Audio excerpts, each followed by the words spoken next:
परमादरणीय मनेश्वर सज्जनों, ग्राम पौड़ के पावन भैया में बैठे और बड़े विजय भजन दया दीप्ति स्नेह सली वंदनीय माताओं और भाइयों, आप सबकी पंकजमा हमारे समस्त सुरुचि महिला मनस परिवार ग्राम डांडेसरा जिला बालोद की ओर से सत्सत नमन करत हूँ।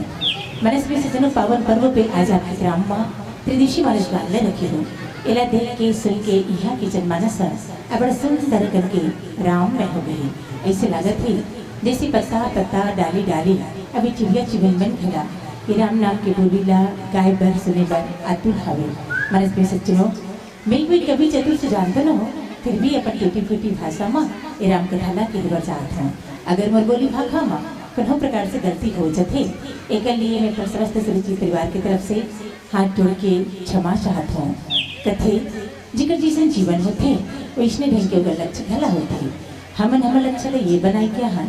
अगर भगवान राम की कथा ला बताए से सुने से समझे से एक भी मानव पर्व ले जाने और समझी कि वह संसार के महत्वपूर्ण व्यक्ति है तो हमारे यहाँ तक आय के लक्ष्य है सार्थक जी काबर के उच्च विचार के उर्वर भूमि में ये सत्कर्म के पौधा पनप थे।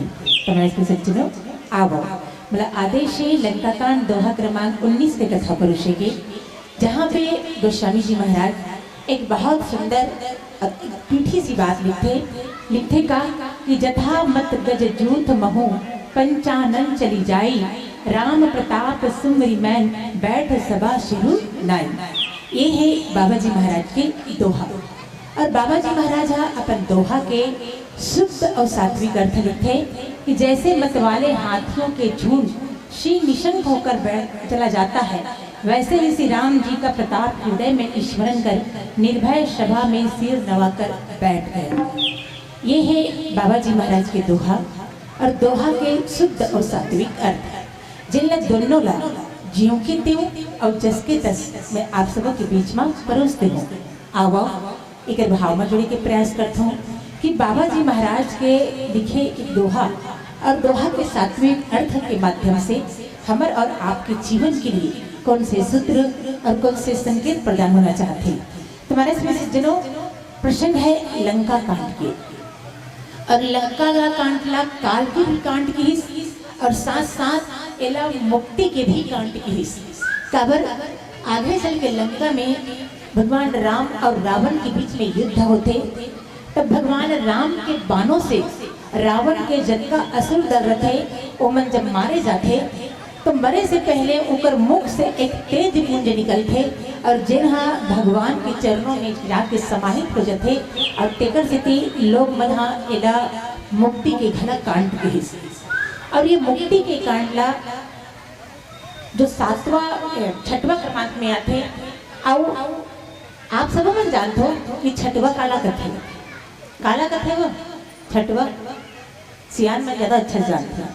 कभी कभी आप मन नहीं कथो कि कोनो लेकर देखो तो ये लेकर एकदम धोए नहीं मारे कर छठवा छिगा इसी लीजिए यानी इनमें कोई विशेष बात हो जिनमें कोई विशेष उपलब्धि हो ओला बिल्कुल धोए नहीं मारे कर छठवा कहे जाते।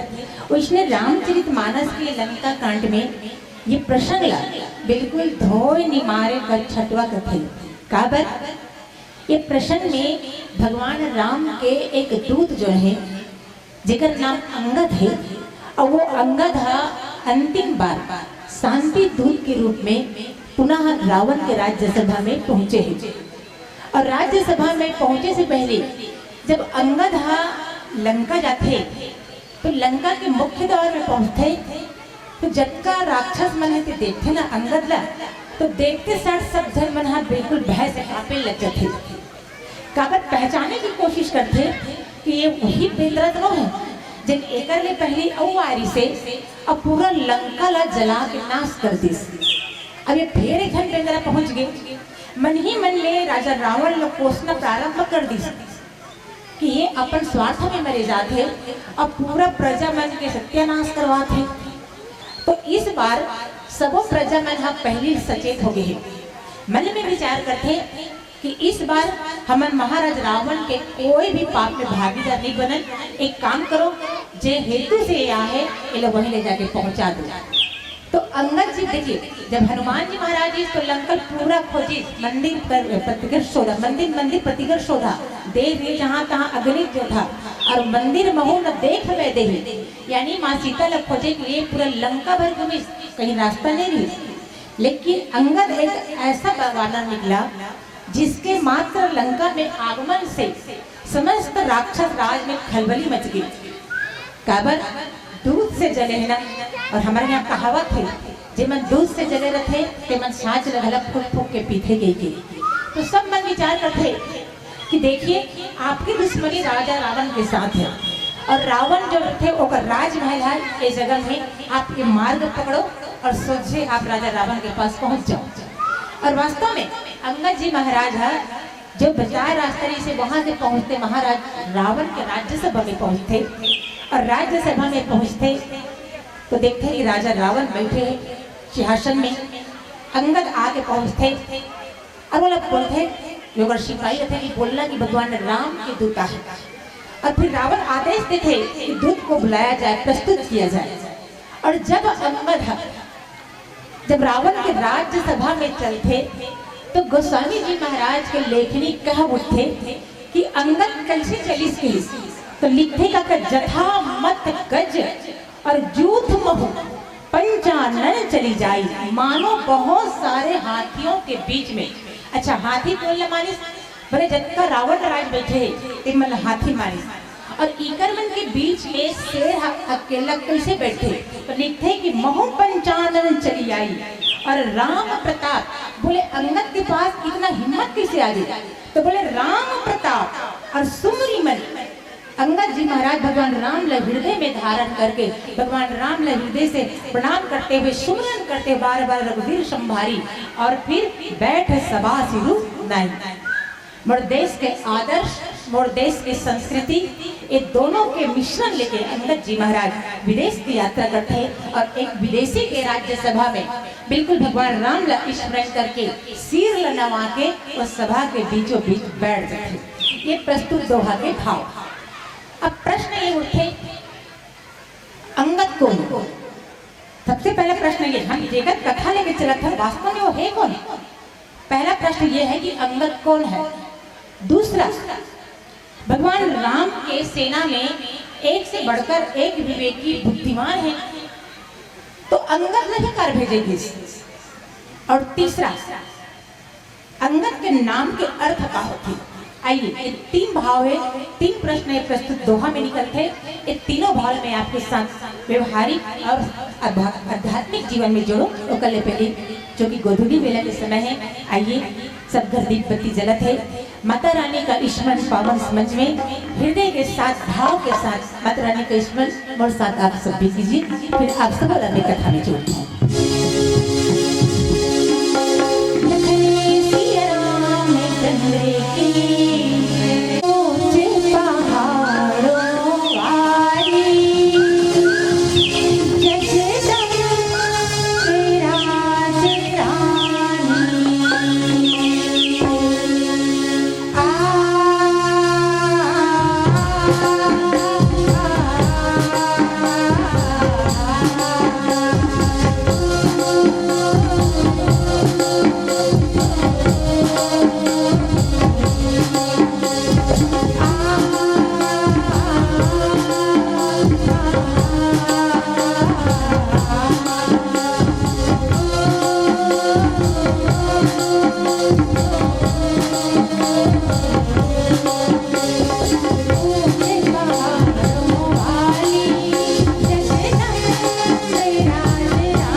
दोहाला आप सबके बीच में जोड़ो। गोस्वामी जी महाराज कहते हैं कि अंगद जो है लंका पहुंचे हैं। सर्वप्रथम तो हम जेकर कथा है ओका बारे के नाम के अर्थ जानते हैं। अंगद कौन लगत है? अंगद लगत है जिसके अंग को हृदय से लगाकर मन गदगद हो जाए वो अंगद है। और आप जानते हो कि अंगद के अंग कौन अपन बिल्कुल अपन अंग से लगा है तो रामचरितमानस में जिन्हा दान के स्वरूप में पाए अंगद के अंग धन गद अर्थात अंगद जिसको हृदय से लगाकर मन गदगद हो जाए और दूसरा अंगद अर्थ अंग धन दान अर्थात जिनके अंगों का दान हो जाए वो अंगद है। और आप सबको मन जानते हो कि अंगद महाराज एक ऐसा पात्र रामचरितमानस के जेकर अंग के समस्त अंगों के दान हो चुके रहे। जब राजा बाली लगे भगवान राम मारिस तो राम जी के सम्मुख अंतिम समय में बाली लगभग खेत क्यों थे कि प्रभु मैं आपके किसी काम नहीं आ सका, तो बस मैं इतना ही चाहता हूँ कि ये मोर पुत्र है जेकर नाम अंगद है, मैं इसे आपको सौंपता हूँ। कोई पूछे महाराज बालीला कि बड़ा विचित्र बात है आपके, भाई बेटा आपके हैं और भगवान राम सम्मुख खड़े हैं तो अपन बेटा ला बुला और बुला के भगवान के चरणों में अपन बेटा ला लगा बोल कि बेटा ये साक्षात ईश्वर है, ये परम ब्रह्म है, ये परम चेतना है और तुम परम चेतना के ही चरणों में रहो। जब परम चेतना में तुम पास में रहोगे तो अपने जीवन में आत्मज्ञान को अनुभव करोगे। लेकिन बाली की कथन ये नहीं रही। बाली कहते कि प्रभु ये मोर बेटा है, इला आप अपन चरणों में लगा लो, इसे आप अपना बना लो। तब बाली एक कथन के जवाब दी कि भैया अंगद भी मोर ही बेटा है और मोर लिए गोस्वामी जी महाराज लिखते कि अस कहा चला महाअभिमानी। जब बाली सुग्रीव के साथ ये दो माँ तारा समझाते तो साथ साथ की इसकी समदर्शी रघुनाथ, अगर वो राम ईश्वर है तो समदर्शी होंगे क्योंकि ईश्वर किसी का पक्ष नहीं लेते, ब्रह्म पक्ष नहीं लेते। हाँ, बात अगर भगवान की है तो बात चल सकती है। और आप सब जन जाते हो शास्त्र ग्रंथ कथे कि ब्रह्म कभी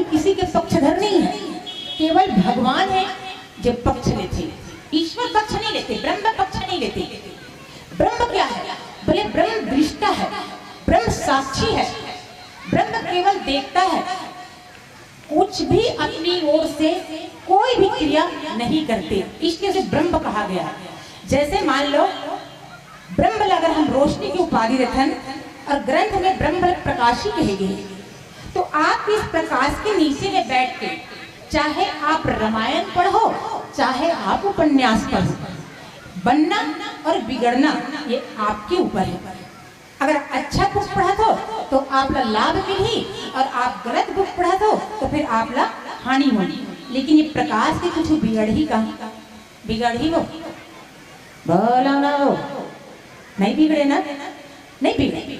बस ब्रह्म यही है। ब्रह्म के सामने आप लड़ो मड़ो सर जाओ, कुछ भी हो जाओ, ब्रह्म भी कुछ नहीं बिगड़ना है। वो केवल दृष्टा भाव से, साक्षी भाव से चुपचाप थे, बिल्कुल निष्क्रिय की तरह। परंतु हमारे भगवान पक्षधर है।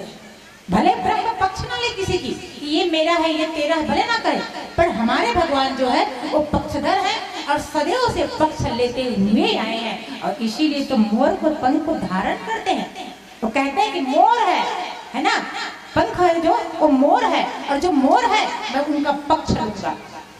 इसलिए कि बाली कि भैया मैं बहुत अपने तरफ से मैं अभिमानी था, अहंकारी था। पहली तारा मतलब के साथ के समदर्शी रघुनाथ, और जो भगवान के समदत्व के आधार पे खड़े होकर जो पाप करे उसके लिए ज्ञानी नहीं बल्कि अभिमानी कहा गया। इसलिए बाली की कि मैं अभिमानी था, मैं भगवान के कोई काम नहीं आ सकी हूँ, परंतु अंतिम समय है प्रभु, मैं अपने पुत्र को आपको सौंप रहा हूँ। मेरे पुत्र को मैं ये नहीं कहा कि ते भगवान के चरणों से लग जाए, बल्कि प्रभु आप मेरे पुत्र के बाहर पकड़ ले। कितना विचित्र बात। बाली कहता है कि प्रभु ये मोर बेटा है ना, एक मन में कभी भी अहंकार आ सकते है तो मोर खून, और जब मैं अहंकारी था तो क्या ये खून मेरे बेटे में नहीं गया होगा? बिल्कुल गया है। इसलिए प्रभु एक काम कीजिए, अंगद अगर आप न पकड़ी तो आज पकड़ी कल छोड़ दी, कोई ठिकाना नहीं है जीव के। और वास्तव में जीव ईश्वर कब पकड़े और कब छोड़ दे कोई ठिकाना नहीं है। लेकिन जिन जीव पकड़ ले, जिन ईश्वर पकड़ ले, फिर वो जीव के पतन नहीं होने दे। इसलिए बाली जी महाराज कि प्रभु आप और पुत्र के बाहला थाम लो। तो गोस्वामी जी महाराज की ये हुई समय से अंगद के पूरा अंगला का पूरा अंगदला प्रभु दान कर दी, और इसलिए अंग धन दान कहे गए, अर्थात जिनके अंगों का दान हो जाए वही अंगद है। तो अंगद के नाम क्या? अच्छा दूसरी बात, एक प्रश्न और उठी, भगवान राम की सेना में विवेक के देवता ब्रह्म का प्रतीक जामवंत है। चलो हनुमान जी महाराज तो कट गए, काबर एक बार पहले लागे इसे, और ये बार हनुमान हुआ ना तो फिर भगवान लंका पहुंचे काबर सकत नहीं होती, रावण लोग भी कर मार देती सुहा, काबर दुख लो अपन तो नहीं सहती, यही स्थिति से तो हनुमान नहीं मुझे कारण समझ में आते। पर सुग्रीव भी तो रही से, अंगद तो मात्र युवराज रही से, और एक राजा के होते हुए एक युवराज को भेजना राजनीतिक दृष्टि से तो ठीक देरी से, परंतु हाँ नीति की दृष्टि से देखा जाए, साम नीति की दृष्टि से, तो एक राजा के पास दूसरा राजा शांति दूत बनकर नहीं जा सके, तो सुग्रीव भी कट गए। तो भाई नल भेज सकती, नील भेज सकती, वहां तो कितना सारा वानर सेना रिसगा, कोई भी भेज सकती, परंतु विशेष लग्न के साथ विशेष रूप से अंगद में भगवान ने भेजे आवश्यकता कार्य। तो यहाँ पे गोस्वामी जी महाराज लिखते हैं, हमारे यहाँ राजनीति के 4 चरण होते हैं, साम दाम दंड और भेद। संपूर्ण पूरा विश्व जो है ये 4 नीति चलते। मात्र त्रेता युग में जब अयोध्या में भगवान राम बैठी तभी नीति दूठा न कट के केवल 2 में चली। भगवान राम के राज में 2 नीति चली, एक साम दूसरा दाम, दंड नहीं रही, भेद नहीं रही। और बताया जाता है कि अयोध्या में भगवान राम के राजा बने के बाद तो फिर एक भी केस नहीं है, ऐसे कथे, मात्र एक केस आरी से एक कुत्ता पे, जो महंत मार दे रहे थे, भगवान के पास आते न्याय के पुकार लेके कुत्ता ले पूछे जाते ते एक दंड में काम मांगना चाहता है। तो देखिए रामराज का एक छोटा सा कुत्ता भी बोलते कि प्रभु मैं चाहता हूँ कि जो इस मंदिर में ये महंत है छोटे मोटे, उसको वहां ट्रस्टी का अध्यक्ष बना दिया जाए। भगवान पूछते काबर, बोले क्योंकि मैं भी पहले वही ट्रस्टी था, इस बात कुत्ते के रूप में आया हूँ। तो इतना शालीनता से वहां भगवान राम के राज में न्याय हो। तो भगवान अपन जब बैठी तो नीति ने सिर्फ 2 में लाते, परंतु आज हमारे यहाँ जो राजनीति के जो चरण है आज भी 4 में ही चलत है।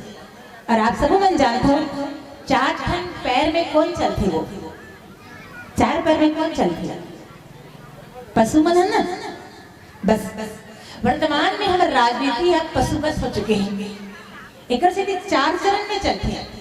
लेकिन भगवान राम के राजनीति है पशुवत नहीं से, बल्कि 4 चरण में चलने वाला राजनीति है भगवान उठा के खड़े कर दी और केवल 2 चरण में चले, साम और दाम। और इसलिए गोस्वामी जी महाराज कहते अंगद ला लंका भेजे के पीछे भगवान राम के विशेष कारण से कि अंगद को ही भेजा जाए और साम और दाम नीति ये दोनों का प्रयोग करते हुए लंकापति रावण के 4 नीति को देखना चाहते हैं। अच्छा एक अच्छी बात हो, रावण जीवन पर्यंत यही समझत रही कि राम अच्छा और कुशल राजनीतिज्ञ नहीं है। बस एक ही बात और मन में बैठे जैसे कि राम कुशल नीतिज्ञ नहीं है, राजनीति करने करेला राम ला आवे नहीं करे। कोई पूछिस रावण से ऐसे काबर, तब की रावण है कि अरे एक राजा में गुण होना चाहिए राजनीति करे के, और गुण का होना चाहिए, बोला साम नीति आना चाहिए, दाम नीति आना चाहिए, भेद नीति आना चाहिए, दंड नीति आना चाहिए। परंतु राम के पास तो एक भी नीति नहीं है, और जिस राजा के पास एक भी नीति ना हो उसे राजा बनना अभ्यर्थी है। अच्छा हुआ कि राम अयोध्या का राजा नहीं बन के बल्कि वन चले गए, सन्यासी की तरह जीवन बिता थे, क्योंकि वो इसने बिताना भी चाहिए बोला। अब ये रावण के मानना है राम राजनीति करे नहीं आए, तो फिर राम राजनीति करे नहीं आए। अगर पीछे रावण का कारण पूछी तो ये जो राजा बनते बनते मात्र 12 घंटा में वनवासी बन गए। अरे राजनीति तो ये कथे कि अपन किस्मत में अपन भाग्य में आए हुए राज सिंहासन ला कभी छोड़ना नहीं चाहिए। चाहे तो भरत न मार देतीस, रात भर युद्ध होतीस, और भरत न मारे के बाद वो गद्दी में आराम से बैठ देतीस। ये रावण राज की बात है ना। मोर संस्कृति की न हो, मोर संस्कृति में तो होते जब कोई भरत जैसा भाई मिल जाए, जब भरत जैसा कोई प्रेमी मिल जाए, जब भरत जैसा कोई चाहने वाला मिल जाए, जब भरत जैसे हृदय में राम को बिठाने वाले मिल जाए, जब भरत जैसे अपने जीवन के चारों पुरुषार्थ के फल को त्याग कर जन्म जन्म रति राम पद पावा कहने वाला मिल जाए, तो फिर अयोध्या के राज सिंहासन क्या तीनों लोग के राज सिंहासन ठोकर मारे जा सकते। वो ये स्थिति से मोर ये संस्कृति अब एक तो कहना पड़ते हो, जे घर में बड़े भाई के बाद छोटे भाई मानते ना, वो घर में रामचरित मानस होते, और जिन घर में बड़े भाई के बाद छोटे भाई नहीं माने ना, ऊंचे महाभारत होते। चलो बजाओ ताली। लेकिन अफसोस आज वर्तमान में बड़े भाई बाद छोटे भाई नहीं माने। समस्या यही, एक भाई वो भी भरत जिला पूछिस का तो अयोध्या राजगद्दी नहीं चाहिए। अरे भगवान राम लवन जाते देख कर ना तो माँ के कई न माँ कहना छोड़ दे, जीवन पर्यंत भरत फिर माँ के कई न माँ नहीं की, मुंह से माँ ही नहीं निकले।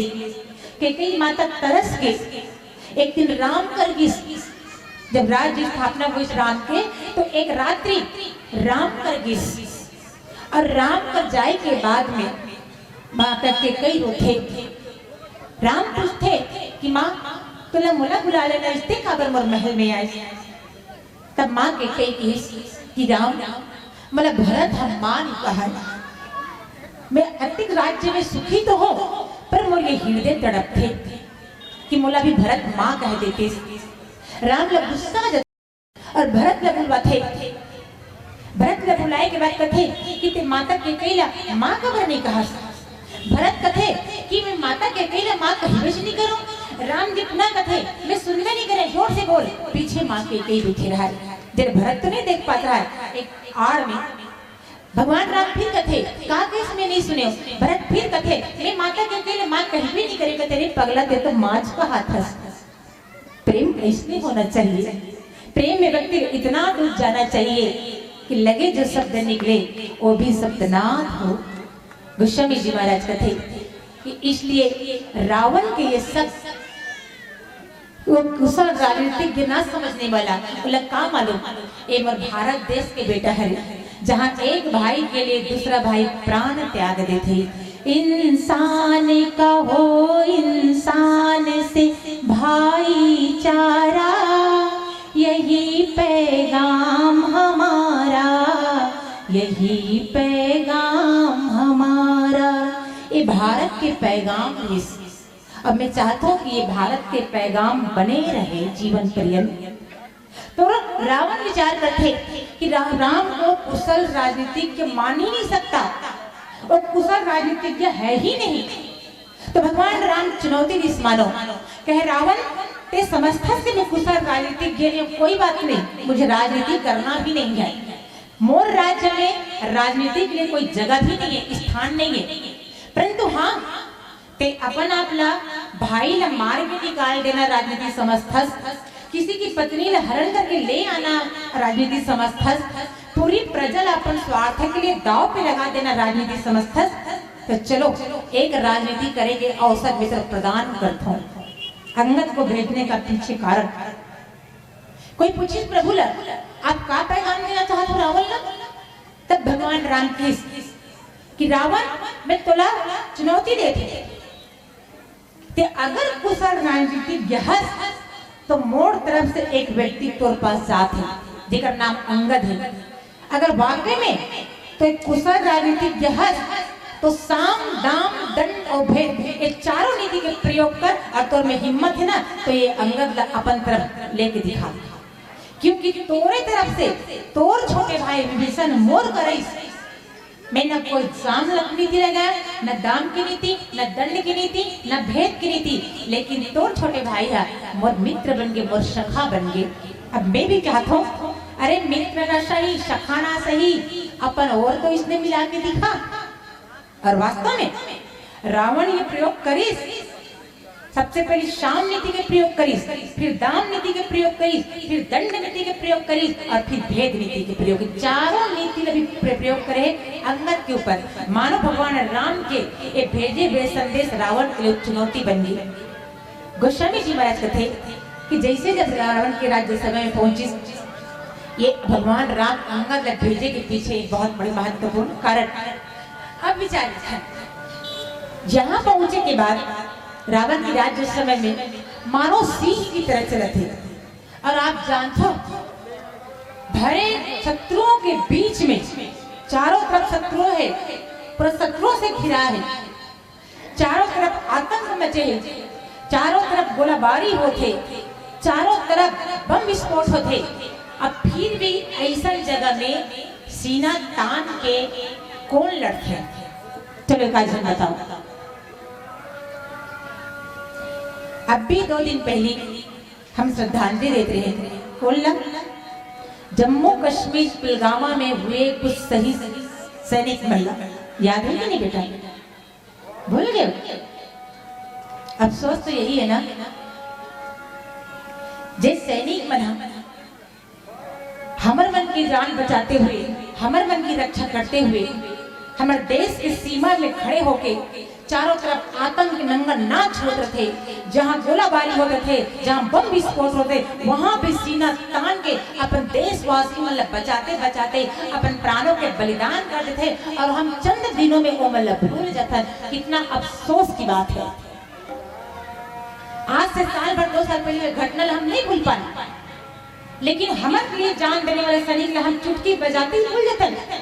कभी सोच के देखिए कि उनके परिवार में क्या होता है। हमारे मन के लिए हमारे मांग के सिंधु सलामत रहे, हमारे कोख बने रहे, हमारे गोद बने रहे, इसलिए उम्र का कई जन से माता है जिकर कोख उजड़ गए। कई ऐसे बच्चा है जो मैं अनाथ हो गए, और कई ऐसे पत्नी हैं जिकर मन के मांग के सिंदूर मिट गए, और हम आज भी वही खुशी हर्ष के साथ हंसी खुशी अपने परिवार ला लेके जीवन जिया था। पर भूल से उस श्रद्धांजलि, उस सैनिकों के लिए श्रद्धांजलि अर्पित के लिए क्या याद नहीं रहा है वो डेट। धिक्कार है हम भारतवासी बंदा। तुम्हारे अपने सज्जनों जो इतना हाथियों की तरह है ना, एक शेर की तरह सीना में भगवान राम ने धारण करके हाथियों जैसे बैठे सभा में निर्भय होकर घूमना, ये अंगद कौन है? बोले मोर देश के आदर्श है दो चीज में टिके हैं।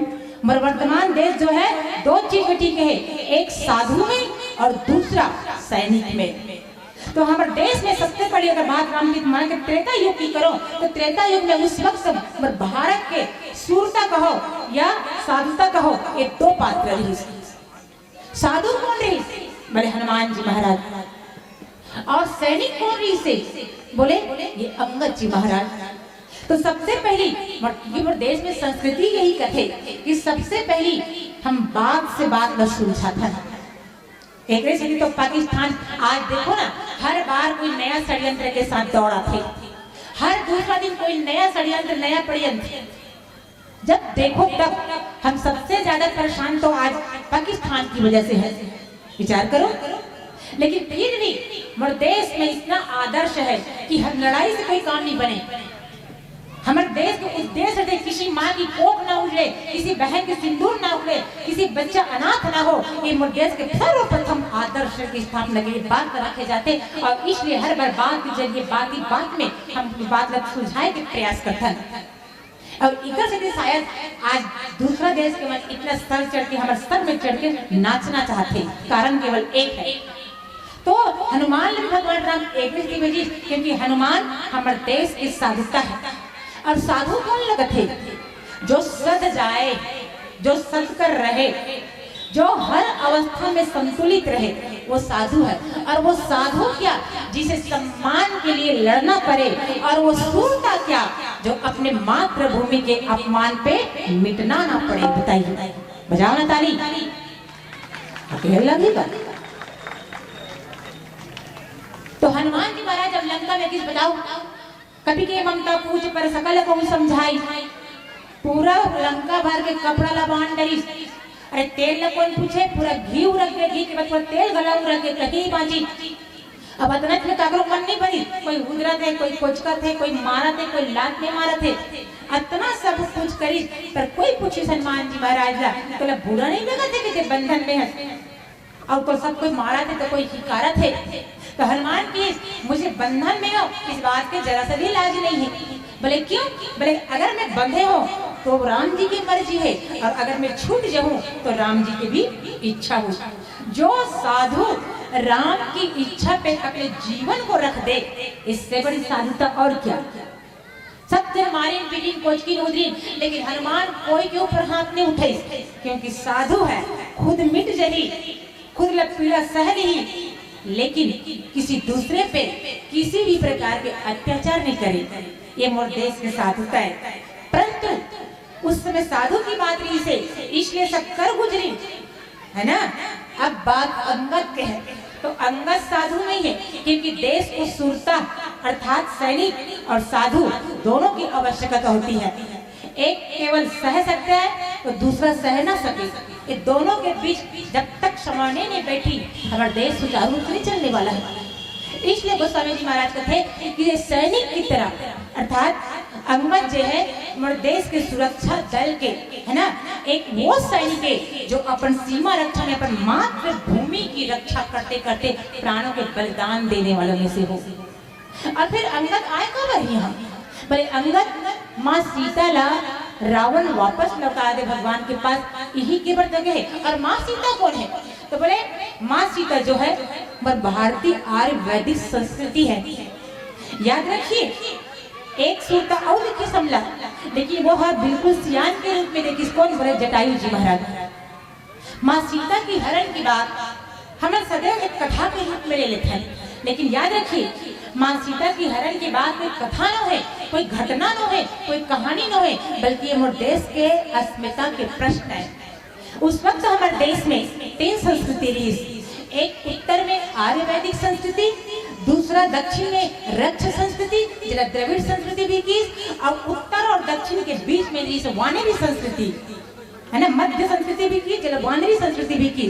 तो आर्य वैदिक संस्कृति के पोषक महाराज जनक और महाराज दशरथ, दक्षिण में रक्ष संस्कृति द्रविड़ संस्कृति की पोषक रही महाराज रावण, और दोनों के मध्य में जो संस्कृति रही वानरी संस्कृति तेकर पोषक रही महाराज बाली और महाराज केसरी। तो जब आर्य वैदिक संस्कृति पे जब रक्ष संस्कृति प्रहार करते और देश के हरण, देश के आर्य वैदिक संस्कृति के हरण करने के प्रयास करते, देश के अस्मिता पे जब कलंक लगाते, देश के कुलवधु जब हरण करने के प्रयास करते, तब कोई देशभक्त वीर जटायु खड़े होने के प्रतिकार करेगी। वैसे ये अंगद है जो हमारे देश के अस्मिता जब रावण चुरा के ले गए, तो वो अस्मिता बचाए के लिए रावण चुनौती दे गए। रावण जब अंगद चाहे कि शांति के भगवान राम के संदेश सुनाए, पर अगर हृदय से पूछा जाए तो अंगद बिल्कुल नहीं चाहती से कि रावण माँ सीता लेकर वापस लौटा दे, क्योंकि अंगद जाना से कि रावण के मृत्यु बिल्कुल जरूरी है। उस वक्त रावण के मरना बहुत जरूरी नहीं से, और इसलिए बोले ये सैनिक जो है अपन मातृभूमि ला, अपन देश के अस्मिता के लिए जो हरण करे है ना, क्योंकि साधु माफ कर सकते, ये साधु का कर्म है, साधु का धर्म है, हनुमान जी माफ कर सकते हैं, पर ये अंगद है भैया, और अपने मातृभूमि के आन पर, मान पर, बान पर, उसके स्वाभिमान पर कोई कलंक लगाने का प्रयास करे, और वो देश के सैनिक, वो देश के सपूत चुपचाप देखते रहे, ऐसे तो संभव नहीं है। इसलिए गोस्वामी जी महाराज की कि ये अंगद जो है सैनिक होने के बाद अपन देश के अस्मिता के लिए पहुंची रावण के पास ना, तो निर्भय होकर पहुंची। और तब रावण प्रश्न करते का कि बोले कहा 10 कंस कवन ते बंदर।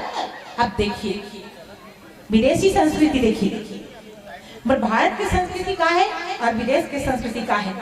रावण पूछते कि कहा 10 कंस कवन ते बंदर, अर्थात कि ते बंदर ते कौन अस। अंगद एकदम बका गए, क्योंकि हम ना भारत में हमें एक शिक्षा एकदम पाहन का अतिथि देवो भव, यानी जब हमारे घर में कोई अतिथि आ जाते ना, तो वो अतिथि ला ईश्वर समान मानता, भगवान की तरह मानता। कुछ देर ही सही, जितना देर तक ये रूप थे, वो अतिथि हमारे भगवान हो जाते। और ये पाठ हम बाल्यकाल में रखन ना, तब के हमारे पढ़ाए जाते हमारे माता पिता द्वारा, गुरु द्वारा, कि जब भी कोई अतिथि आए वो ईश्वर है, ईश्वर की तरह उसे पूजा करो। एक अतिथि आपके घर से बिल्कुल सुख शांति से संतोष के साथ लौटते ना, तो मान लेना कि आप ईश्वर से संतोष दे हो, ईश्वर के सुख, ईश्वर की जो खुशी आपके चेहरे पे दिखी, ये नियम है। लेकिन विदेश की संस्कृति का है, एक विदेशी यहाँ एक भारत के दूत गए है ना, भारत से एक अतिथि गए दूसरा राज्य में, और ओकर परिचय जाने के लिए प्रश्न भी करो तो कैसा कि कहा 10 कंड कवन ते बंदर। अरे ये क्या बात है, हमारे अगर कोई सगा थे तब कस तेरी तो का नाम है कि पुस्तन का, कि कस सिन्हा तो का नाम है कि पुस्तन। भाई ऐसे तो हमारा कोई संस्कृति दे ही नहीं गए। तो अंगद जी महाराज विचार करते, अरे शायद विदेश में अतिथि के स्वागत ऐसे किए जाते हैं, और जब विदेश में अतिथि के स्वागत ऐसे किए जाते तो विदेश के भी हिसाब से जैसे रास्ता वैसी भाषा है ना, जहाँ गए हैं तो संस्कृति ओकरे अपनाया जाए। इसलिए अंगद तुरंत अपन परिचय दिसका, मैं रघुवीर दूत 10 कंधर। कितना सुंदर जवाब, साफ भी दी कि भाई मैं भगवान राम का एक दूत हूँ रावण। जब ते बोला बेदरा कबे तो बोला तो सुने लगी का, आप बोला अतिथि समझ के प्रेमा भाव से ओकर परिचय कुछ और नियम से जाने जाते। भाई हमारे घर कोई सगा थे तो लोग पानी देता है ना लोटा में, अब तो वो लोटा में पानी दे सिस्टम भला निकल गया ना, वो आप तो डायरेक्ट गिलास में पानी दो पीस तो अच्छा। पहली जब कोई मेहमान आए तो बढ़िया लोटा में पानी भर के निकलन, और टुक टुक पान परन है ओका बस सगा पाँव रधो, ये तो अच्छा भला हो गया। कोरोना आ गया, सही बात है ना, कोरोना के चक्कर में कम से कम फिर तो संस्कृति वापस आई, आते साथ गोड़ हाथ धोने के लेखो तो कम से कम। वरना मध्य समय कुछ समय से पहले तो बिल्कुल पूरे जा चुके रिश्ते। और एक स्थिति तो मतलब कहना पड़ता, जब बात संस्कृति की आती ना, तब फिर मैं इकर दल में शामिल हो जाता हूँ, तुम्हारे दल में निकल जाता हूँ। काबर कई एक ऐसी संस्कृति है जब हम सबसे ज्यादा भूल के बैठे हैं और दोसर ओपन इकर में करते हैं। एमन कौन हमारे होतेगा कितना ताकत ही करवन में कि एमन हमारे शोषण कर सकी, यकीन आते वो। अब यकीन ही मन लात हुई जिला अपन शक्ति पता ना हो, है ना, अपन सामर्थ्य पता ना हो, वो मन भले दोसर ओपन ए मन कर सकते, लेकिन जे अपन अंदर के शक्ति ला जानते, जो अपन में सामर्थ्य ला जानते, वो बिल्कुल ही घर पर दोसर ओपन नहीं कर सके। आप का सोच हो कि कोनो दहेज के लिए कोनो बहुल जलाए जाते, ए मन जलाते, इकर में हिम्मत है वो लगते आप मन ला। इस संसार में प्रकृति का और नियति का दोनों का नियम है कि एक स्त्री को कोई भी पुरुष जला नहीं सके। जब तक एकर साथ में कोई और स्त्री सहयोग ना करे, तब तक कोई स्त्री ला कोई पुरुष जला नहीं सके। आप जानते सकते ना,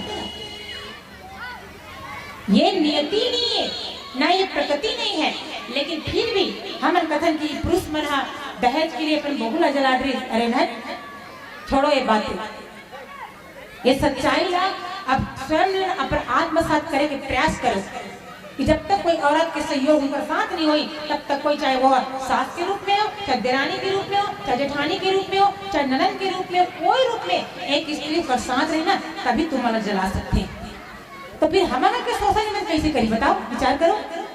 शोषण हम खुद अपन आप के करत है और एग्जाम टिकर में लगा था। देख भैया हम ताली भला बजा के बहुत दल में लेंगे। और सीधी सी बात है, अभी वर्तमान के समय जब बेटी वाला काम पहना था, अभी हम जब जीरो से लेते ना एक ठन एक करे चिरा रहते 300 रुपया महंगा हो गई, फिर एक ठन चिरा थे 600 हो गए, फिर एक ठन चिरा थे अब वो 1500 हो गए। अब वो लड़का मतलब पहनाते, अब कौन पहनाते, विचार करो। एक झापड़ मारू लेकर 3 दिन बेहोश उठी नहीं, चौथा दिन में पहनना भूल जाए। अब तुम तो पहना के वाह मर बेटी का सुंदर दिखा दे, गजब है। जे लेकर नान पहनते ना, इसका अभी प्रदर्शन करते वो लात में काका तो ये पढ़े लिखे मॉडल लेकर, और जे लेकर सर से पांव का सलवार सूट पर ढके थे ना, और 1 नंबर के गंवार आपे मन बोलने वाली है। बताओ, विचार करो, ये स्थिति है। अब ये लेकर मन लगा एडहन कोल की पारा ये बाईपास रोड का बाल कटिंग कर रहे थे, ऐसे लगते हैं बड़ा मंदरस के छत पे बैठे। तो ये सब कौन करवाते हैं? अब बिहार में ज्यादा नहीं महीने की बात है, हमारे गांव के आसपास में मास्टर है, बेचारा है सियान हो गई, तो नाती इसने कटवाए वाले आगे रहा, पूरा कटवा रहा है। अब बीच में झाड़ा झोपड़ी से रखे रहा, बाबा चिल्ला दी सोला लेकर रात को फांसी लगा ले, बस उसके बाद तो इसने बाल काबर कटा बेटा के। तो ये स्थिति है, लड़का में मर जाए डरवा थे, कहाँ से उठे ये शक्ति, कहाँ से मिलते पथे, कहाँ से सेंध, कहाँ से करते कि हम डरवा दे, हमारे माँ बाप डरा जी। और तो बचपन से आसमान में थे नाम जो लेकर गोदी धर के बिलाई तोर मौसी, बेंद्रा तोर ममा, जे लेकर मौसी बिलाई और बेंद्रा ममा ही देखा का संस्कार का है, अगर पाठी कौन है। तो ये स्थिति है। कई चीज में तो हम अपने आप लग गिराए पड़े थे। आजकल 3 ठन कंगन पहनते हैं, कौन पहने वैसे महावरचूरी बताओ तो चलो उठाओ दिखाओ। 3 ठन कंगन पहनते, हम कंफ्यूज रहते। एक से गुलाल लगा थे, हम गुलाल नहीं लगा कागज कई गाँव हम ना जेकर हाथ खड़े तेकर में लगा कर रखा। भैया जब हमारा महावरचूरी पहन के अपन बड़े बुजुर्ग के जब पाँव में पड़ता ना, तो हमारा सुंदर आशीर्वाद दे, बेटी तो चूड़ी अमर रहे का है। ये नहीं सुने ना आज तक कि बेटी तो कंगन अमर रहेगी, कथे का बताओ। लेकिन वो 3 ठन चूड़ी फैशन बना के चलते लोगन। तो ये सब कौन करते? ए मन तो नहीं कहा था उसे तुम 3 ठन कंगन पहन के बने अपन अपना मटकाओ कहीं के, वो कौन करते? और हम मन करता है, तो फिर शोषण ये कैसे करते बताओ, विचार करो। तो ये संस्कृति है, और भारतीय संस्कृति के ये कोई भी आप जगह अनुसरण करते हो ना, ये पाश्चात्य सभ्यता है, ये विदेशी संस्कृति है, और विदेश में हमारे संस्कृति के लिए अपनाए जाते हैं। और बड़ा विचित्र बात है और बड़ा अफसोस है कि हमारे देश में विदेशी संस्कृति अपना यहाँ रामचरितमानस और गीता हमारे लेकर नहीं पढ़े, और वहाँ हमारे एक विषय राम की मानस और गीता भागवत मतलब पढ़ाए जाते। अब यहाँ कभी ताकत है हम पढ़े नहीं रामायण की तलक थे तुम नहीं पढ़े तुम्हारी गलती है। कौन की तुम नहीं पढ़े चारी चुगली करे तुम्हारा नहीं कहा बैठ गए चारी चुगली शुरू रात दिन टीवी देखी तुम्हारा नहीं कहा समय में टीवी चालू करके शुरू। लेकिन रामचरित मानस ग्रंथ पुराण ये मतलब बड़े बार आपके पास कोई टाइम नहीं है। अब बस कह के निकल जाते हम तो पुराण कब मोट होते हम देखे नहीं बता तो धन्य नहीं है हमारे देश के रामायण, हमारे देश के गीता, हमारे देश के भागवत, हमारे देश के वेद, हमारे देश के पुराण, हमारे देश के शास्त्र और सब बोले कमल 0 सन्नाटा सब सन्नाटा पड़े है। तो ये स्थिति है काबर है क्योंकि हम विदेशी संस्कृति लंबनाथन विदेशी संस्कृति लेके चलथन और लंबन जीवन में आत्मसात करके बैठे हैं ना एक कारण ही और कोई कारण नहीं है जिला हम कह सकन।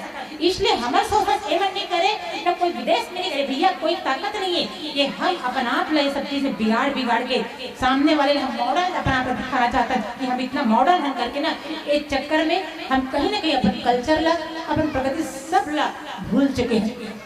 अरे बात अगर मन के जरिए पहुंचा देवे ना तो लोगों ने भूला भी थे और मंडली वाली करहट ठाट ठाट कहा या इसे लेके काबर नहीं करे सच्चाई तरह की बात है और गलती है तो सुनिए। सबसे बड़ी समस्या यही कि हम सुनना नहीं जाना जिस दिन सुनना सीख जाऊँ ना वो दिन सुनाना भी सीख जाऊँ लेकिन हम केवल सुनाथन बस सुनना नहीं जाना इसलिए सुनना भी चाहिए और सुनाना भी चाहिए। और एक से गोस्वामी जी महाराज यही कर अंगत तो किस रावण ला कि रावण ते तो अंधा और बहरा से भी गए बीते हैं तोड़ तो 10 ठन सिर है 20 आगे 20 कान है बाजू ते अंधा और बहरा की तरह ते राजा बने के लायक ते नहीं है ते तो राम जी ने कहे कि राजा बने के लायक नहीं है कि लेकिन राम बने के लायक तो ते नहीं है। बोले काबर तो बोले इसलिए कि एक राजा को राजनीतिक धर्म से देखा जाए तो सबसे पहले 2 गुण आवश्यक है। बोले का तो एक राजा को देखना भी आना चाहिए और एक राजा को सुनना भी आना चाहिए। अगर देखना और सुनना एक राजा सीख जाए अपने जीवन में तो उससे बड़ा काबिल राजा इस संसार में और कोई नहीं हो सके। और रामचरितमानस में नहीं केवल देखिस और सुनिस नहीं तेगो परिणाम देखे मिलते और केवल सुनिस नहीं देखिस तेगो परिणाम मिलते। एक दिन महाराज दशरथ जो है शिकार खेलने लगी शिकार खेलते खेलते थक गए एक पेड़ की छांव में बैठी और छांव में बैठी तभी लगी एक सरोवर में एक तालाब से पानी के बुलबुला निकला थे।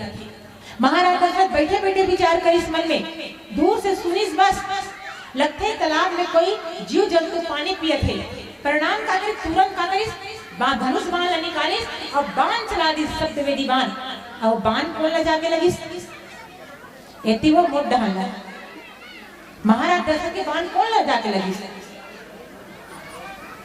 नहीं पता वो मैं तो आप नहीं जान रहा हूँ आप तो बिल्कुल जाना तो करके मैंने डहरा देखना चाहते हैं मोही लहरा दे वो है कम से कम जिताना तेरी इस बोलना बोल के तो श्रवण कुमार ने बाण लगी परिणाम का हुई महाराज दशरथ का श्राप मिली श्रवण कुमार की मृत्यु हुई है ना ज्ञानवान और शांता माता जो है श्रवण कुमार के उस तरह भगवान राम है दशरथ महाराज दशरथ ला कि जिस तरह हम पुत्र के वियोग में हम रोत हैं उसी प्रकार एक दिन तोला भी रोने लगी।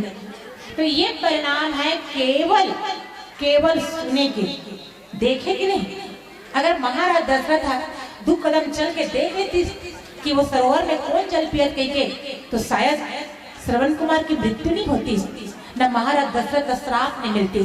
सही बात है बोलो ना वो हाँ नहीं तो मैं रामायण नहीं बदलो वो दिखा गए वो लकाला बदल हूँ मैं भाव पूछता हूँ बस है। तो ये केवल सुने के परिणाम है। अच्छा देखेंगे तो लंका कांड में जब हनुमान जी महाराज संजीवनी बूटी लेके आते तो अयोध्या के मार्ग से जाते ना तो भरत था देखते खाली थे गोस्वामी जी महाराज देखा भरत विशालती निस्तर मन कर अनुमानी केवल देखिस बस सुनिस कुछ नहीं। और भरत जी महाराज बाण छोड़ दी परिणाम का हो हनुमान पर्वत से ही धरती पे आ गिरी। और अगर मान लो भरत जी महाराज को इतनी बार सुनती तो का सुनाई देती राम राम सुमरन कीन्हा। तो भरत जी महाराज केवल देखी सुनिस नहीं परिणाम हनुमान जी महाराज घायल हुई और महाराज दशरथ केवल सुनीस देखिस नहीं, तब श्रवण कुमार की मृत्यु हुई। और एक राजा के जीवन में जब तक ये दोनों गुण नहीं रहेंगे वो राजा राजा नहीं है। फिर उसको सुनना भी आना चाहिए और उसको देखना भी आना चाहिए। इसलिए जी महाराज रावण लकीस, अरे ते तो अंधा बहरा से गे इतिहास तो 20 ठन आखी और 20 ठन कान है, 20 ठन आखी 20 ठन कान में कम से कम एक ठन में तो सुना है, कम से कम एक ठन के तो विवेक जागे। परमात्मा हमको 2 ही दृष्टि नहीं दे, क्यों दुठन ना दुठा के नहीं, मैंने जोर से कहा वो मोटर सुनाना चाहिए। गुड, कौन कहते दुठा के लिए है? हम सबके आंख 4 थकी, 2 बाहरंग दृष्टि है तो 2 अंतरंग भी दृष्टि है। और अंदर की दृष्टि के गोस्वामी जी महाराज लिखते क्या, ज्ञान विराग नयन और गारी, यानी जो दृष्टि हमारे अंदर में है वो एक ठन आंखी है ज्ञान के और दूसरा है वैराग्य के घरे। और ज्ञान की दृष्टि और वैराग्य की दृष्टि एक साथ है, जिसमें हम राम के दर्शन करतन कहाँ, सीता राम जी की प्यारी रंग जाने लाओ, रंग जाने लाओ, होने की तो रंगोली होने की तो रंगोली मानी लाओ, सीता राम जी की प्यारी रंग जाने लाओ, रंग जाने लाओ, होने की तो रंगोली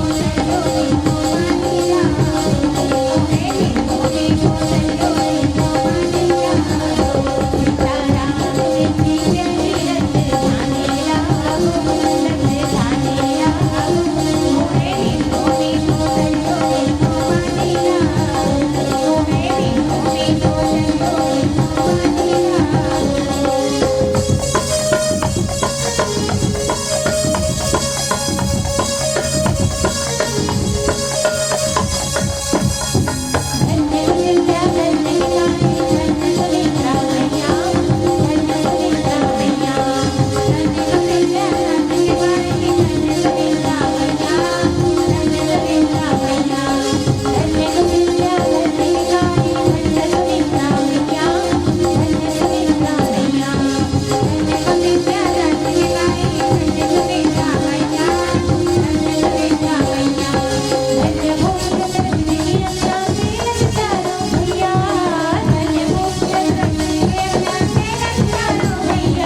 जी महाराज कहते कि जो दृष्टि विवेक हो, जो दृष्टि अंतरंग में हो, उन दृष्टि का प्रयोग करना चाहिए प्रत्येक जीव ला।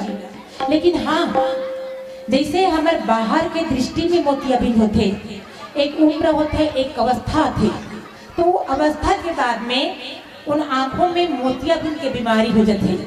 और बताया जाता है जब मोतियाबिंद होते ना तो आंख धुंधला दिखते, आंख बड़े दिखेली धरे, ऐसे बोलते वो इसमें। और ये बाहर के जो आंख में मोतियाबिंद होते ना, बोला हम डॉक्टर के पास जाके ठीक भी करा लेता है, भले छोटा सा ऑपरेशन सही, पर ऑपरेशन होते कुछ दिन अगर नियम के पालन किया जाए तो बाहर के आंख में जो हो बीमारी नेत्र दोष ये समाप्त होते। तो जब बाहर नेत्र दोष हो सकते तो अंतरंग भी तो नेत्र है दो ठन, ज्ञान वैराग्य रूपी एला भी नेत्र दोष होते। लेकिन हाँ, का के दोष होते, बोले जो ज्ञान रूपी दृष्टि है उनमें द्वेष के मोतियाबिंद होती, और जो वैराग्य रूपी दृष्टि है उनमें राग के मोतियाबिंद होते। तो हमारे ये ज्ञान वैराग्य नयन उर्गारी ये दोनों में जब मोतियाबिंद होते तब जीव जो है भ्रम की स्थिति में आ जाती। द्वेष ज्ञान की दृष्टि में द्वेष के हमेशा था ना, ज्ञान की दृष्टि में और कोई नेत्र दोष नहीं है, सिर्फ द्वेष क्या थे। और द्वेष होते कब जीव लगे, जब जीव के जीवन में भेद बुद्धि आते, द्वैत की भाव आते, मोर और तोर भाव आते, तो अपने आप द्वेष होते। ज्ञान का अर्थ है दूसरा और कोई नहीं, मुझको देखो देख जहां तक, मुझको पाओगे वहां तक, इस जमी से आसमां तक, मैं हूँ मैं हूँ मैं हूँ मैं हूँ, दूसरा कोई नहीं। एक ज्ञान की दृष्टि है, हरि व्यापक सर्वत्र समाना, अर्थात इस संसार में कण कण में, इस संसार के रोम रोम में राम को देखना, सबको राम में देखना, यही ज्ञान है। परंतु हम और आप का देखते, विचार करो, हम और आप ये मोर है, ये तोर है, ये तेरा है, ये मेरा है, तुम और हो, तुम दूसरा हो, बस ये भाव। ज्ञान सिखाते हैं कि सब में राम में देखो, सब एक है। परंतु उसमें जब द्वेष की भाव आते तब हम का करते हैं कि ये वो करे, ये वो करे, ये वो करे, ये मोर, बस भाव यहीं से बदलते। एक जन डोकरी दैया अपन बेटी घर अब्बड़ दिन हो रहने की रहे, वो अपन ओकर नतनी ना रह नारे चुप के नतनी न बढ़त 3 साल के हो गए रहे हैं। अब वो समझ नहीं मेरे बेचारी ले भट्ठा कमीज मारे, तो 3 साल के बाद में एक दिन समय निकाले सो डोकरी दैया आओ अपन बेटी घर खबर भेजिस कि मैं आऊँ बेटी तुम्हारे घर, इसे कही तब हाँ उसे की आप समय से दिन बताई थी डोकरी दैया हाथ तैयार हुई। तो जानते ना बेटी मन घर जाता तब बड़ जोरत आए वो बेटी मन के ना बड़ मेहनत है, कोई रखिया बरी तुम आ बोरी होगा बरी अब्बड़ बरी वरी जोर थी बेटी के बात है ना, कतको जोर पे तब कमेज को जाती जनमन होगा घंटी बनाने तैसे है ना। अब बढ़िया मातारी मन पहले रोटी पिठा रान थो जल्दी में बेटी हम लेकर मन खई से गई के अब डोकरी देख रहा रोटी पिठा रान डरी और सब बड़ी बड़ा जोर के मोटरी बांध रही और बांध के किस बस में, अब बस वाले किस के देख बेटा मोर बेटी घर दे गांव घरे वो वही तंते में उतार देवे ना से केतन हां वैसे किस बस वाला। अब ओकर बाद में बस में कितन ओकर गांव आ गए तो चले उधर वो डोकरी जाई तो बेटी गांव आ गई से किस तो डोकरी दे पर मोटरी ओटरी संभाले और संभाले के बाद में बने मुंह में बहो के लोंग लोंग लोंग जवत रहा गड्ढा पर बेटी गड्ढा वो डहन ले अटकिस बोल लेकर दौड़त आवत रहा। अब वो लड़का वो डोकरी दाई नहीं देखी ओकरे ऊपर झपा गए, अब झपाई तन डोकरी दाई गिर गए, गिरी तो ओकर मोटरा छरिया गए, ओकर बरी बरी सब बिखर गए, धुर्रा माटी में सना गए। अब वो डोकरी दाई इतना गुस्सा लगी 3 साल में मोहल्लत में देखे लात में पूरा चारी अते आग मोरे ऊपर झपा गए, लड़का चुंडी धरिस वो अदुती ने तमाचा मारी वो और लेकर मारे तो लेकर जोर से काने चिल्ले मारा थे के रोइस और जिसने रोइस ना लेकर कान के ओदिर ऊपर दाई कहते रे और माथे रे मलिकला आग देते ऊपर दाई ठोक रहा है। अरे तो बड़ा विचित्र है दाई मोरे लेकर देखे बरा तो अपने नतनी ले मां था तो ये तोरे बेटी है अब अगर बेटी आते साल मार लेकर मां था नंगर अरे तोरे लेकर यार कहा ये मोरे नहीं कहे तो नतनी ने हाँ आ बेटी आ तो ओतिक पे ले तोला दूसरा लड़का दिखी तो लड़का दाएं दाएं ठोके और अब तोला पता चली कि ये तोर बेटी है कि तो मैं जाके बस यही है ज्ञान की दृष्टि में यही भाव उमड़ थे ये मोरे तो प्रेम आ जाती अब ये तोरे तहने वो आगे तो सदैव ज्ञान रूपी दृष्टि में जो द्वेष का मोती अभी ना उन्हें रोको कभी भी द्वेष के में मोती में नहीं होना चाहिए ना ही वैराग्य रूपी दृष्टि में राग के मतलब होना चाहिए कब राग का है बोले राग मन के जो रक्त होते कभी कभी हमारे गांव मन में कोई बड़े बड़े महात्मा आते हैं हम क्या कहते हैं एक बड़ा विरक्त महाराजा आएगा हमारे गांव में एक बड़ा विरक्त संत आएगा तो विरक्त के अर्थ का है शरीर में खून का ना होना रक्त ना होना अब बताओ वो संत मन जे मतलब हमारे विरक्त कथन कर शरीर में खून नहीं रहेगा अरे बिना खून के तो मार जाएगा हैं लेकिन विरक्त का अर्थ है तो विरक्त का अर्थ है अर्थात राग का अर्थ है अपने मन के रक्त को सुखा देना मन के राग सुख देना तो विरक्त हो गया अब बस और कुछ नहीं है मन के राग को सुनाना है उसको सुखा दो और ना सुखा सको तो उसमें अनु जोड़ दो तो ना सुखे तो फिर वो अनुराग हो जाए और रामला पाते पाए किसी रथी बोले रामला जीव जो ने केवल एकमात्र सिद्धांत से पा सकते और वो है प्रेम केवल प्रेम और इसलिए मानस कथे कि राम केवल प्रेम ही प्यारा एक जीव के जीवन में राम के लिए अथाह प्रेम होना चाहिए लेकिन हम केवल धन से प्रेम करथन पद से प्रेम करथन संसार से प्रेम करथन घर से प्रेम करथन परिवार से प्रेम करथन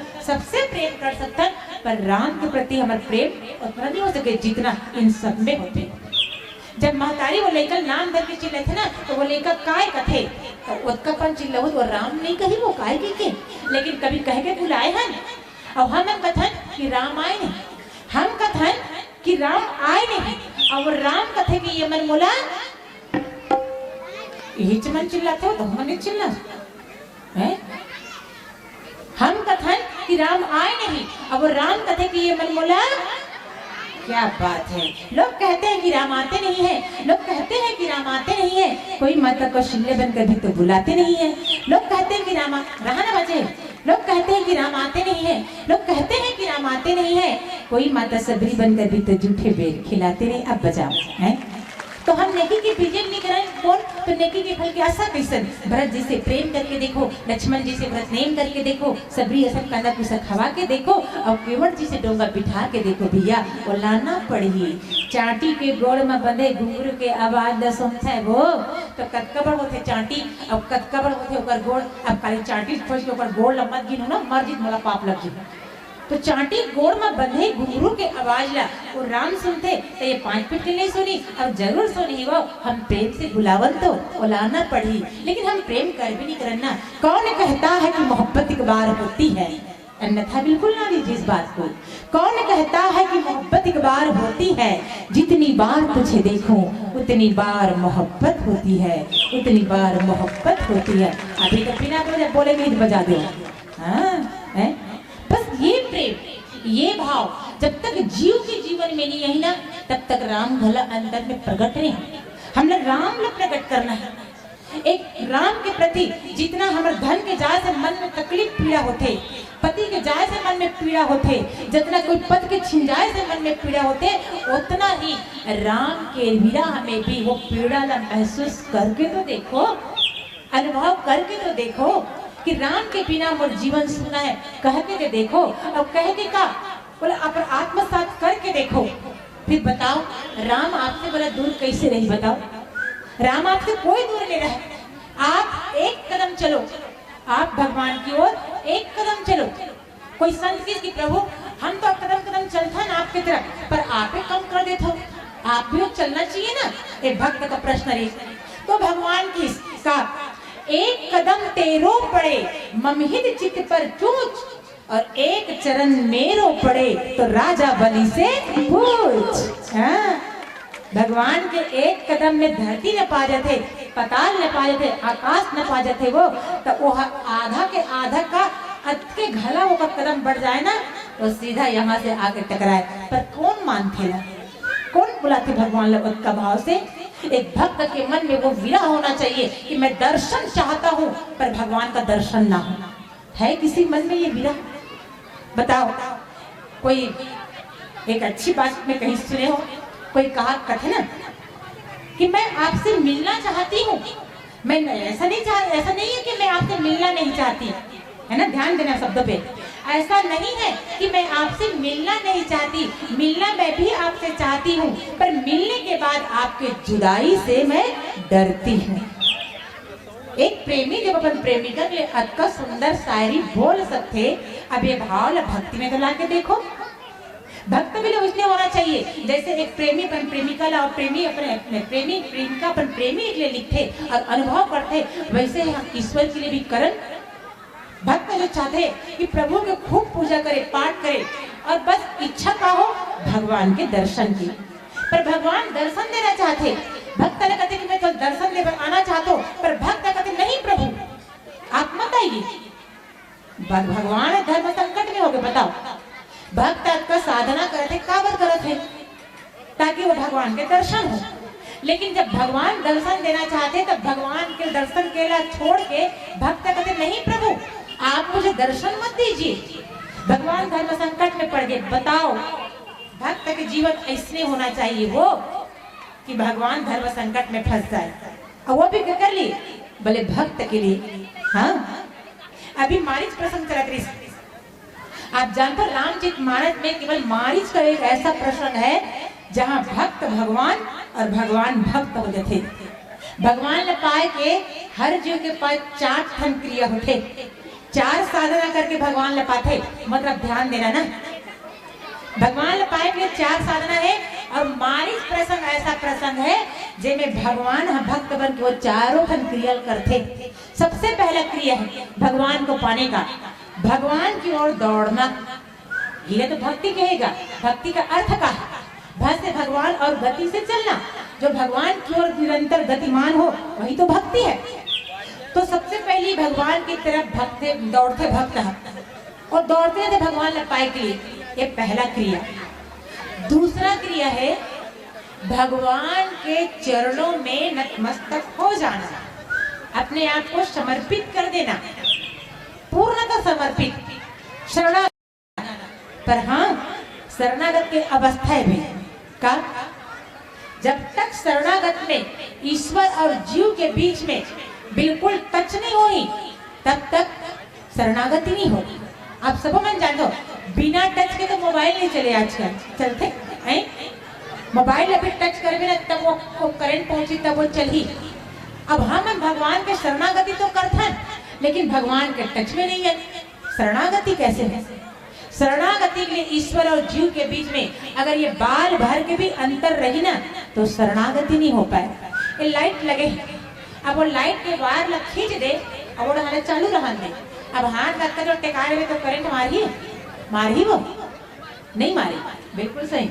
आज का रोटे का मारी, अभी नहीं मारी, आउटे का नहीं मारी, अब टच तो कर, अब करंट मारी।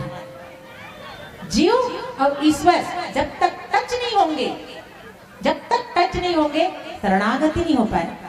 एक पत्थर आता है हमारे यहाँ जिला पारस कहेगी, जिला लोहा से टच कर देवे ना तो वो सोना बन जाता है।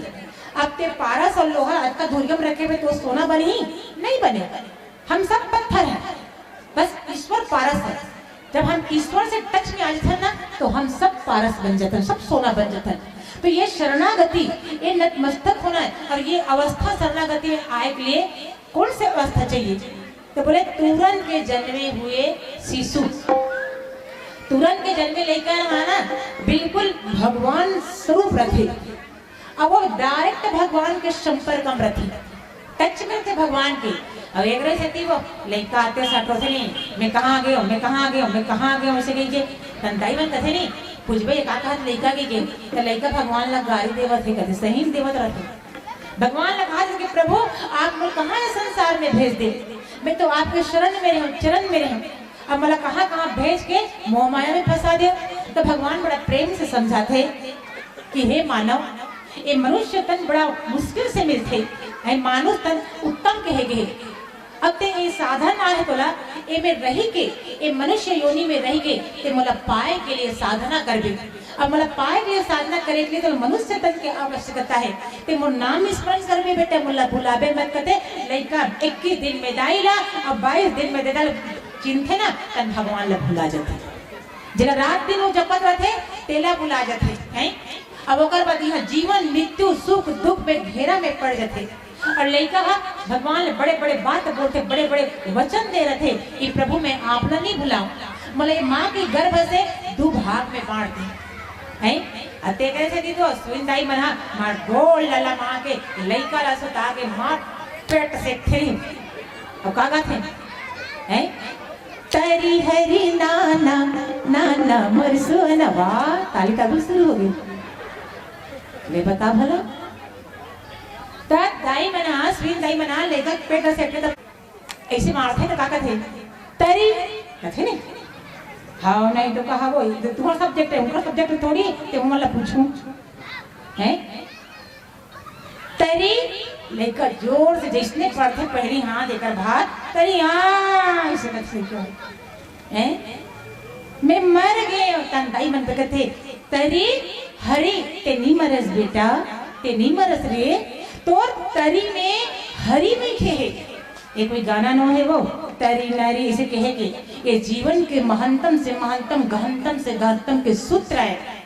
हम सबके तरी में हरी है ना लेकिन हम समझ नहीं पाए हम वही ले बुलाए बैठे हैं जो हमारे मूल में है और ये मूल जब तक हम याद नहीं करबो ये मूल में हम जब तक नहीं जाबो तब तक हमारा जीवन सार्थक नहीं। एक हम अल्लाह बार बार संत में समझाते कि शरणागत हो जाइए तो ये दूसरा क्रिया शरणागत नतमस्तक हो जाना ईश्वर पे। फिर तीसरा क्रिया उठे भगवान ला एक टक देखना भगवान के रूप माधुर्य ला एक टक निहारना एक तीसरा साधना है भगवान ला पाए की। और फिर चौथा साधना है भगवान पे ही अपने आप को समर्पित करना। अब मारिच प्रसंग में भगवान ने सब कुछ करीब नहीं करीब बताओ। सबसे पहले भगवान मारिच के पीछे दौड़ी शास्त्र कहते भक्त तो भगवान ला पाना है कहते भगवान के पीछे दौड़ लेकिन मारिच भगवान के पीछे नहीं दौड़ी भगवान मारिच के पीछे दौड़ी। ओकर बाद जब मारिच लुका जाए ना का कहते मम पाछे धर धावत धरे सरासन मान फिर प्रभु बिलो कही धन्य न मोह समान की मारिच। इस संसार में मोर जैसे कोई धन्य नहीं लेकिन हाँ मारिच ओ पंक्ति में धन्य नहीं हुए वो जगह तो मारिच धन्य ही नहीं हुए अरण्य कांड में धन्य तो लंका में जाके हुई। तो गोस्वामी जी में कहते कि मारिच से भगवान देखे ना मोर पीछे हाथ के नहीं आती लुका देखे तब भगवान वो मारिच ने देखे बार कोनो झाड़ी करीब नहीं रहा ना तो भगवान ऐसे मुड़ी गड़िया के जमीन में नतमस्तक हो मारिच ने देखे कदे कर लुका है। दूसरा क्रिया पूरा हुई ना हुई नहीं का भक्त भगवान के चरणों में गिरते लेकिन भगवान आज मारिच देखे के लिए तरी खोज के नतमस्तक हो देखे। दूसरा क्रिया भी संपन्न। अब तीसरा क्रिया कहा थे एक टक देखना भगवान के रूप माधुर्य श्रवण करना।